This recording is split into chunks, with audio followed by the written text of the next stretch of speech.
Right, what we're going to do now is practicing the simple cut number 1 from Posta di donna with a passing step forward. Okay, so starting with left foot forward, sword over the rear shoulder, rear toe should be pointing outward slightly and the back heel lifted a little bit.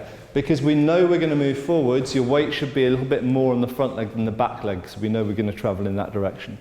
Okay? As soon as I say cut, the first thing that starts to happen is your weapon starts moving, okay? Like a great big magnet's drawing it, or a string being pulled to the end of the blade, from the end of the blade. Okay, so as soon as I say cut, that should extend out, and the foot should follow behind, and the cut and the foot should land at about the same amount of time. You might think, how can that be? If the weapon's moving first and the foot's moving second, how can they land at the same time? Quite simply, that's moving a lot further than the foot is. Okay, the foot's only moving to there. Good. But remember also that when you're passing forward, you're travelling forward as well. Okay, don't just stick the foot out like a dance move. Okay, instead you're actually moving towards the target to hit them. Okay. So, from here, ready, let's do the first tester. Ready, cut. Good. When I say cut, there should be no backwards or loading motion. When I say cut, everything should explode straight forwards. Okay, forwards in a straight line. Okay, when you're standing in any of these withdrawn guards, keep the elbows tucked in. Okay, don't have the elbows sticking out because that makes it a major target. Obviously, we don't have much hand protection with medieval swords, so therefore we don't want to stick our extremities out to be hit needlessly, unless we're either doing it to tempt the opponent to do it, because we then want to do something else, or if the blade is in front of the hands, that makes it safe as well. Okay, so we might do this, but we wouldn't do this, okay, because the hands will get hit. Okay, so back here, ready to cut, ready and loaded. Move out of the way.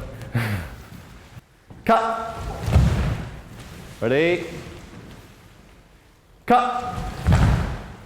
Ready? Cut! Good, okay, relax for a second. So, a few things to make this a little bit quicker. First of all, remember what I said about a straight line. At the moment, a few of you are moving your hands in an arc, upwards and downwards. That means your hands are travelling further than they need to. Okay? A lot of people would say, oh, well, a straight line is always quicker than a curved line and the cut's moving in a curve. Actually, no, it's not. Your hands are pretty much moving, boom, in a straight line to the target. The fact that the tip is moving in an arc really doesn't matter because the tip's moving far faster than you can move your hands anyway.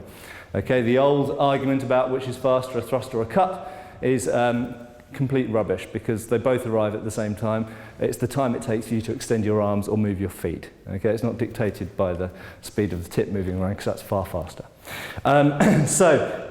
First thing is move the hands in a straight line. Second thing is the foot movement. Some of you are starting very wide spaced with the feet. This is done. This isn't, I'm not going to say it's bad, but for the purposes of this exercise, you'll make your life a little bit easier if you start with your feet a little bit closer together.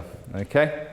Next thing is knees. Some of you are starting with your knees bent. If you now try and move, you can try and walk like a Lego man, okay? But it's not generally very quick or very graceful. Quicker if your knees are already both slightly flexed, okay? Don't even have the back one straight, so that when you need to move, you've got an instant amount of extension ready. Okay? Next thing is the heel off the ground. You'll notice that the first thing you do when you pass forward is you raise the heel so you can then push off the toe. If the heel's already slightly raised, it gives you just a little bit of extra speed advantage. And lastly, the thing I mentioned about the weight. Have it sitting over the front leg. Don't have it so you're teetering over the front leg. And remember, in a real fencing or fighting situation, you're often going to have your weight more centrally balanced because you might want to move backwards at any time. But in this situation, having the weight loaded on the front leg will mean that you can push off this foot and get that moving forwards faster. But fundamentally, your movement is constrained by the speed of your feet most of the time. Your feet are pretty much the slowest thing. Cut! And back. Cut. And back. Cut. Good.